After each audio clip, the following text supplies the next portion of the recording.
কিয়ামতের কঠিন ময়দানে আল্লাহ রাব্বুল আলামিন স্বামী স্ত্রী যদি দুজনেই নেককার হয়ে যায়, কিয়ামতের দিন বলবে, আল্লাহর নবী বলেন, আল্লাহ কিয়ামতের মাঠে বলবেন, তোমরা একজনের আঙ্গুল ধরো।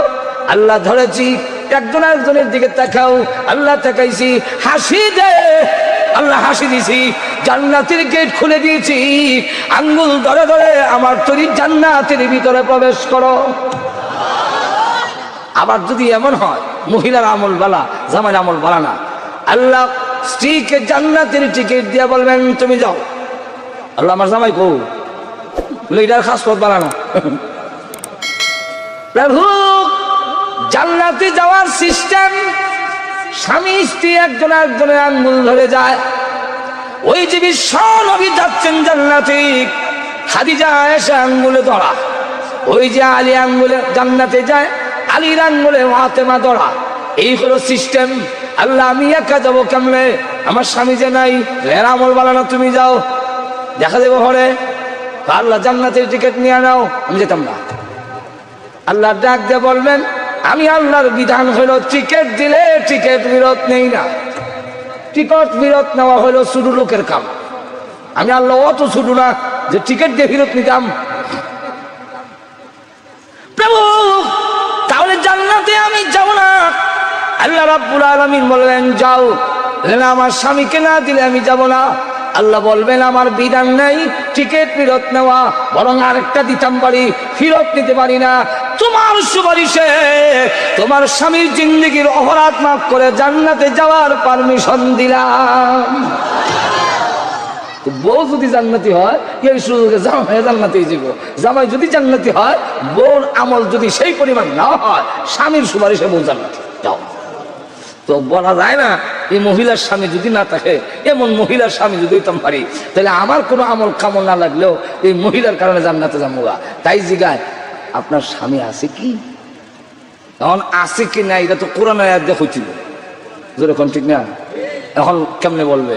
বলবো আয়াত আরো জোরে কন।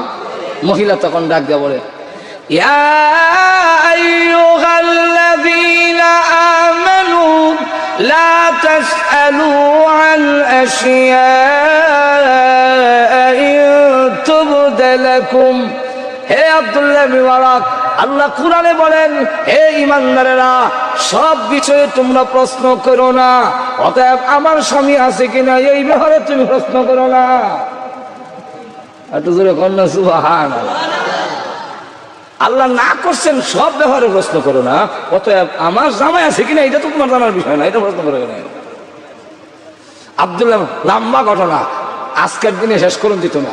আব্দুল্লাহ মুবারক উঠে করে নিয়ে তার কাফেলার কাছে পৌঁছে, কাফেলার কাছে যখন আলামত বলে দিছে, নিদর্শন বলে দিছে, কাফেলার কাছে গিয়ে ডাক দিলেন, ইয়া ইব্রাহিম, ইয়া মুসা, ইয়া ইয়াহইয়া। এমনি তিনটা যুবক কাফেলার ভিতর থেকে বের হয়ে এসেছে। আসার পরে জিজ্ঞাসা করে, এই মহিলাকে তোমরা চিনো? এমনি ওনাকে জড়ায় ধরছেন, হুজুর আজকে অনেক দিন ধরে আমার মা কাফেলার থেকে হারিয়ে গেছে, তাই না? আপনি ভাইলেন কই? বললেন, উনি তো আমাদের মা। বললেন, তোমার মা কই ভাইলাম? এটা কম করে আগে বলো, তোমাদের মা কোরআনের আয়াত ছাড়া কোনো কথা কয় না, এটা কি? তখন তারা ডাক দেওয়া হয়, হুজুর আপনি হয়তো ভাবতে পারেন যে এই আপনাকে ভাইয়া, আমার মা হয়তো কোরআন আয়াত দেওয়া কথা বলছে, আর অন্য সময় হয়তো অন্য ভাষায় কথা বলে। না না, এরকম না। আজকের থেকে 40 বছর অতিবাহিত হয়েছে। আমাদের মা এমন মা যে আল্লাহর কোরআন ছাড়া 40 বছরের ভিতরে একটা কথাও তিনি বলেন। কথাটা বুঝছেন? তাহলে এখন আসুন, কথা বলতে হিসাব করে বলো, এত সম্মান এত ইজ্জত মানুষের কেন হয়ে গেল? বলবো এত জোরে এখন না, অসুবিধা হইতেছে? মানুষ সব দিক থেকে তুমি দুর্বল। লক্ষ্য করে দেখেন, আল্লাহ বলেন কোরআনে, খুলিকাল ইনসানু দাঈফা, মানুষকে দুর্বল করে সৃষ্টি করেছি। সম্মানের বেলায় ফেরেশতার চাইতে বেশি দুর্বলতায় দেখা যায় মানুষ সব মাখলুক থেকে দুর্বল। কেমনে দুর্বল? দৃষ্টিশক্তির দিক থেকে লক্ষ্য করে দেখেন, আমার থেকে কুত্তা বিলাই হওয়ার বেশি না, হওয়ার না। আমরা আলোতে দেখি, অন্ধকারে দেখি, আর যখন দেখেন অন্ধকারে, কিন্তু কুত্তা বিলাই আলোতে যেমন দেখে, অন্ধকারেও দেখে। আপনারা যে ভাই সাহেব পাকঘরের লাইটটা একটু জ্বালেন, মাছ বাজে কইতেছেন খাইয়াই, কোনদিন কয়? আলোতে যেমন দেখে অন্ধকারেও দেখে। আমরা চোখে কম দেখি, তাই মাঝে মাঝে চশমা লাগাই, কিন্তু আজ পর্যন্ত কোনো কুত্তা বিলাই চশমা লাগাইছে? একটু জোরে কোন লাগাইছে? তাহলে আপনি আমার চোখের পাওয়ারের চাইতে কুত্তা বিলের চোখের পাওয়ার বেশি না কম? আত্মরক্ষার দিক থেকে দেখেন, প্রত্যেকটা প্রাণীকে তার সাথে অস্ত্র দেওয়া আছে। গরু মাইল লাগলে লাঠি শুরু লেগে বাইতে লাগে না, এর মাথা তুই লাঠি আছে, শুরু করে দিব। যেরকম ঠিক কিনা? এমনকি ঈসা মাছ এর কবলে একটা ড্যাগার দেওয়া আছে, ড্যাগার যেরকম আসেনি। কাঁকড়া এর দুইটা কেঞ্চি আছে, কাছে গেলে সিফাতা ধরব। যেরকম ঠিক না? আর আমরা আশরাফুল মাখলুকাত অন্ধকার সময় যদি রাস্তা দিয়ে যান আর একটা ব্যাঙ্গে যদি দেয় সামনে দিয়ে এক ফাল, আশরাফুল মাখলুকাত মানে 3 ফাল মাইক হইয়া। যেরকম ঠিক না? ঠিক না? তাহলে আপনি আমার চাইতে আত্মরক্ষার দিক থেকে অন্য প্রাণীর সবল। শুধু তা না, আপনি পানিতে গিয়া নদীতে গিয়া নৌকা বাইতে গেলে বাড়ির থেকে একটা বই ডলে লয়ে যাওয়ার লাগে, কিন্তু মুরগের ঠ্যাঙ্গের দিকে চাইয়া দেখেন আঙ্গুলগুলো ফাঁকা। যেরকম ঠিক না? আর হাঁসের হাওয়ার দিকে চাইয়া দেখেন কেন হর্দা লাগাই, কেন হর্দা লাগাই? এ পানির মধ্যে সাতটাইব, বইটা লাগবে, এই বইটা বাইর থেকে নেবো কই? এর লাগে আল্লাহ হ্যাঁ ঠ্যাংটারও বইটা বানাই দিলে সেই ভিতর বইটা যা, বইটার সাথে যা দিলাম। যেরকম ঠিক না? ঠিক না? প্রত্যেকটা প্রাণীকে আমরা ঘর বানাইতে গেলে ইট পাটকেল দূর থেকে আনার লাগে, একটা জাল বাইন করতে গেলে সুতা বাজার থেকে কিনে আনো। মাকড়সার মতো একটা ছোট্ট প্রাণী, এটা মাকড়সা, ছিলেন তো মাকড়সা। হ্যাঁ, কিন্তু ঘর বানাইতে গেলে সুতার লেগে জগন্নাথপুর যাওয়ান লাগে না, সুনামগঞ্জ যাওয়ান লাগে না, এর ফেরের ভিতরে সুতার ফ্যাক্টরি আল্লাহ খুলে দিয়ে দিয়েছে। যেরকম ঠিক কিনা?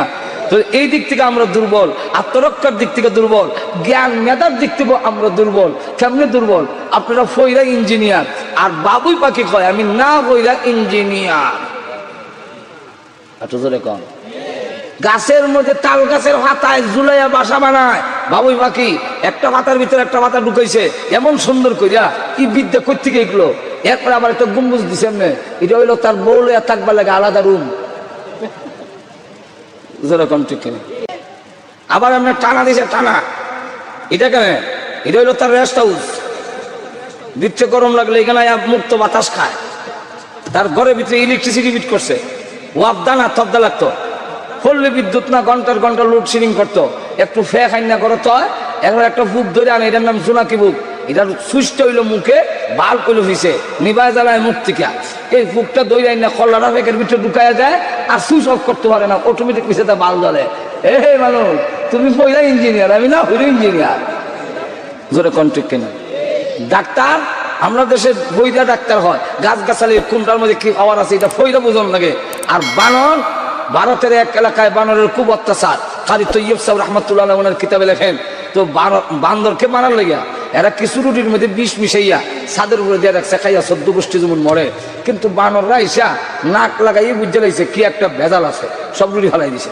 ফালাই দিয়ে গেছে জঙ্গলে, জঙ্গলে আরে চলে গেছে। সকলেই যাক গেছে, যখন ভালো হয়েছে।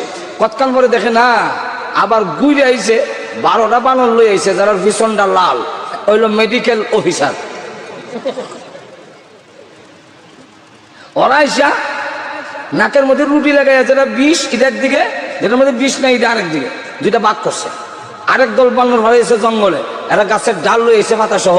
এখন পাতা চিবাইয়া খায়, বিষ মিশেল রুটি খায়, একটা রুটি খায়, পাতা চিবাইয়া খায়। এই করে সমস্ত বিষ মিশেল রুটি খাই দিছে। একটা বানর মর্বদূরের কথা ফের অসুখ হইছে না। ও ডাক্তার সাহেব, আপনি বইরা ডাক্তার, আমি না বইরা ডাক্তার, তাহলে আপনি শ্রেষ্ঠ হবেন কেন? কেন আপনাকে শ্রেষ্ঠত্ব দিল? এইভাবে যদি সব বলতে যাই আজকের সময় সম্ভব না। আরেকটা জিনিস লক্ষ্য করে দেখেন, ফেরেশতা নূরের তৈরি, জিন্নাত আগুনের তৈরি, আর আমরা একটু জোরে কম মাটি। মাটি হইলে ভালোই আছি, আমরা মাটির ঠিকানা নিছে ঘুমাই গেছেন। আল্লাহ নিজে বলেন, কুতিলাল ইনসানু মা আকফারাহু মিন আইয়ি শাইইন খালাকা। আল্লাহ বলে, মানুষ, মিন আইয়ি শাইইন খালাকা, তুমি কিসের তৈরি জানো কি? আমরা এর জবাব জানতাম না, তাই আল্লাহ নিজে আয়াত নাযিল করে বলেন, কিসের তৈরি তুই জানোস না? আমি আল্লাহ ব্যাখ্যা দিয়ে কই, মিন নুতফা, তোরে নুতফা দিয়ে তৈরি করছি, মাটিও না, ডাইরেক্ট মাটি না, এমন বস্তু দিয়ে তৈরি করলাম যেটা মুখে উচ্চারণ করতে লজ্জা হয়। নুতফা কইছি, আপনার বেশি শরম লাগছে না? বাংলা নামটা কইলে আপনারা কইবা এটা না কইলে বলা, ঠিক না? ঠিক না? বুকো তাওয়া দিয়া মাথে আমি সজ্জুর হুয়া, আমি সৈয়দের হুয়া, আমি খান, আমার বাপ খান রাও, আমরা খান বুঝছি, কিন্তু না বাপ পানির পয়দা ইহান হয় না। হাঁটু জোরে কর না। দুধের কেজি ও 50-60 টাকা কেজি, কিন্তু আপনি আমাকে যেই পানি দিয়ে বানিয়েছেন 40 পয়সা দিয়েও কেউ নিত না। জোরে কোন ঠিক না? ঠিক না? এমন একটি নাপাক পানি দিয়ে সৃষ্টি করলো, অথচ মর্যাদার বেলায় নূরের তৈরি ফেরেশতার চাইতে বেশি, এত সম্মান বেশি হওয়ার কারণটা কি? ঘুমাই গেছেন নাকি? বলবো কোন কারণে এত দাম? আল্লাহ রাব্বুল আলামিন আমার তেলাওয়াতকৃত আয়াতে বলে দিয়েছেন সেই কারণটা, যে কেন তুমি এত দুর্বল হওয়ার পরেও, কেন নিকৃষ্ট জিনিসের তৈরি হওয়ার পরেও ফেরেশতা তোমার খেদমত করে, ফেরেশতার চাইতে তুমি দামি, তুমি সবচেয়ে ইজ্জত ওয়ালা, তুমি সবচেয়ে সম্মানী। এটার কারণটা কি? এর কারণটা হলো আল্লাহ পাকের কোরআনের ইলম মানুষের কাছে আছে, কোনো প্রাণীর কাছে না।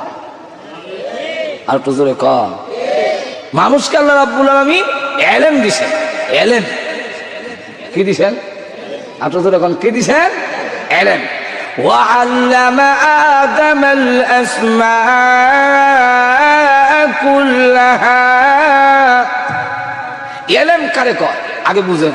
আল্লাহ যে ইলম দিছেন, আদমের শ্রেষ্ঠত্বের কারণ হইল, নূরের তৈরি ফেরেশতার চাইতে আদমের মর্যাদার কারণ হইল আল্লাহ আদমকে ইলম দিছিলেন। ইলম কাকে বলে? আমরা মনে করি আল ইলমু দানিস্তন, ইলম অর্থ জানা, জানলেই এটার নাম ইলম। আর যারা জানে তাদেরকে আলেম বলে। আমরা মনে করি এরকম না, জানার নাম ইলম না, জানলেই আলেম হয় না। যদি জানার নাম ইলম হইতো তাহলে আমাদের দেশের বড় বড় শিক্ষিতরাও আলেম হইয়া নায়েবে নবী হয়ে যাইত। আচ্ছা ধরে কম হইতো না? আমার এলাকার এক নেতা ভাষণ দেয়, তো মোল্লা লাগালে নাইবে নবী, আমরা নাইবে নবী না। কারণ আলেম যারা তারাই তো নাইবে নবী। তো আমরা তো আলেম, আমরা তো জানি, আমরা তো জ্ঞানী। আমি এলাকার যাওয়ার পরে এখন দেখিও বলো খালি স্লিপ দেয়, ফজর নাইবে নবী লয়ে ফেস লাগিয়েছি। কি ব্যাস বলে নেতাও কয় নাইবে নবী, এখন নাইবে নবী লয়ে তো ফেস লাগিয়েছি।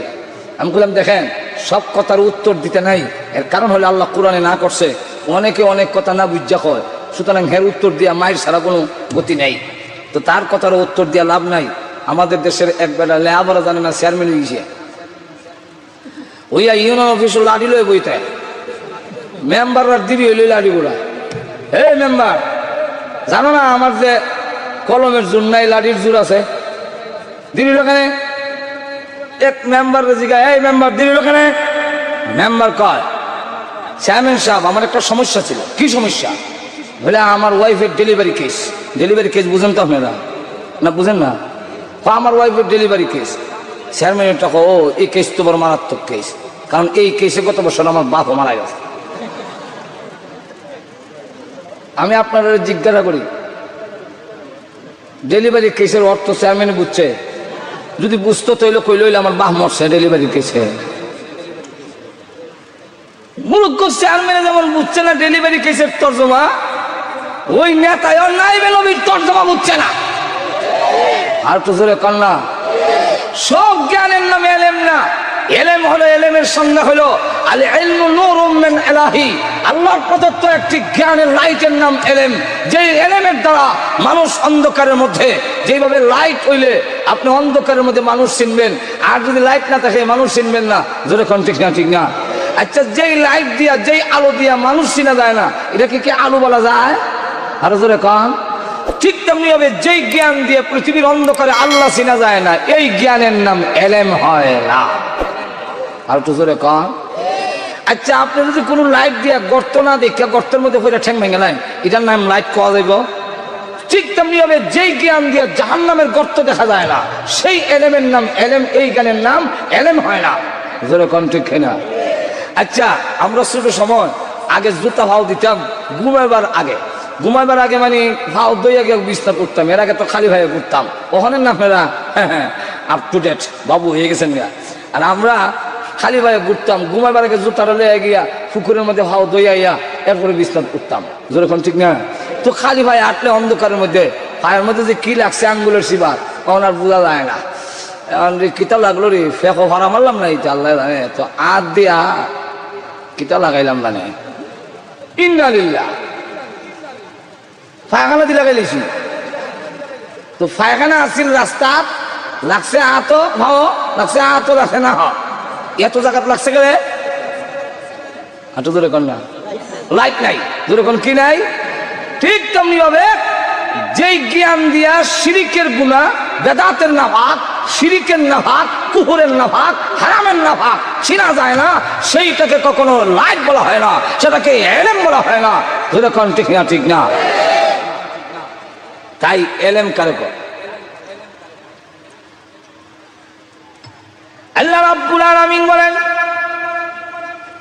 মানুষকে আমি আল্লাহ এলেম দিয়েছি এমন একটি নূর মানুষের ভিতরে দিয়েছি এটার নামে আল ইলমু নূরুম মিন ইলাহি আল্লাহ প্রদত্ত এমন একটি লাইট মানুষকে দিয়েছেন যার নাম ইলমে ওহী কোরআনের লাইট এই লাইট যার ভিতরে থাকে অন্ধকার পৃথিবীতে এসে কখনো আল্লাহ বলে না আল্লাহ চিনিলায় জোরে কোন ঠিক কিনা কোরআনের লাইট যদি না থাকে আল্লাহর কসম পৃথিবীর মানুষ যত বড় শিক্ষিত হোক মহান আল্লাহকে চিনবে না আর কোরআনের লাইট যদি আপনার আমার সন্তানের ভিতরে আমার ভিতরে থাকে অন্ধকার পৃথিবীতে মরণের আগেও মহান আল্লাহকে ভুলবে না যেরকম ঠিক কিনা এই জন্য হযরত আলী রাদিয়াল্লাহু আনহুকে ইহুদি জিজ্ঞাসা করেন আলী তোমার মতো জ্ঞানী হইয়া যা দেখা যায় না তা তুমি বিশ্বাস করো কেমনে হযরত আলী বলেন আমি যেই জিনিস দেখি না এই জিনিস বিশ্বাস করি না এমনি ইহুদি লোকটা ডাক দেন আলী রে আল্লাহ দেখা যায় না তাহলে আল্লাহ বিশ্বাস করলে কেমনে হযরত আলী বলেন এই প্রশ্ন যে তুই করবে এটা আমি ভালো করেই জানি যখন ঠিক কিনা জানি না বুঝতেই আমি উত্তর দিয়েছি দেখ ইহুদি আমি আগে বলেছি যা দেখি না আমি তা মানি না আল্লাহ যখন মানি তুমি বুঝে নাও আমি আল্লাহকে দেখে শুনি ঈমান এনেছি না দেখে ঈমান আনি নাই ইহুদি লোকটা ডাক দিয়ে বলে আলী রে আল্লাহ তো দেখা যায় না তোমাদের কোরআনেও আছে লা তুদরিকুহুল আবসার এই চর্মচক্ষু দিয়া আল্লাহকে আয়ত্ত করা সম্ভব নয় তাহলে তুমি আল্লাহ দেখলে কিভাবে উনি বলেন দেখা দেখা দুই রকম কয় রকম একটা ডাইরেক্ট আর একটা ইনডাইরেক্ট একটা সরাসরি আর একটা গুড়াইয়া আমি উদাহরণ দিলে আপনারা বুঝতে পারবেন আয়নার সামনে দাঁড়াইলে দেখা যায়নি একটু জোরে কম সব আয়নার দেখা যায়নি আরো জোরে কম না সব আয়নার দেখা যায় না কোন আয়নার দেখা যায় যে আয়নার পিছন দিয়ে ফারত লাগাই জোরে কম ঠিক কিনা সব আয়নার যেমন ছবি দেখা যায় না ঠিক তেমনি হবে সব জ্ঞান দিয়ে আল্লাহ দেখা যায় না আরে ইহুদি ওই আয়নার মধ্যে যেমন দেখা যায় কিন্তু ধরা যায় না ছোঁয়া যায় না বাংলাও আপনারে পাওয়া যায় না ইহুদি সব জ্ঞান দিয়ে আল্লাহ দেখতে পাবে না কোরআনের জ্ঞান তুই আরত লাগা তোর জ্ঞানের সাথে কোরআনের আলো যদি লাগায় দাও প্রত্যেকটা মাখলুকের দিকে তাকায় দেখ আমার মহান আল্লাহর ছবি প্রত্যেকটা মাখলুকের ভিতরে দেখা যায় জোরে কোন ঠিক কিনা কোরআনের জ্ঞান লাগাও কোরআনের আলো তোমার জ্ঞানের সাথে ফারক লাগাও লাগাইলে দেখবে প্রত্যেকটা মাখলুকের ভিতরে মহান আল্লাহ রাব্বুল আলামিন দেখা যায় আল্লাহ চিনে না এমন কোন আলেম নাই যে আলেমে আল্লাহ চিনে না আর এমন ডক্টরও আছে যারা ডক্টর হওয়ার পরে ইংলিশ মাতে English there God is not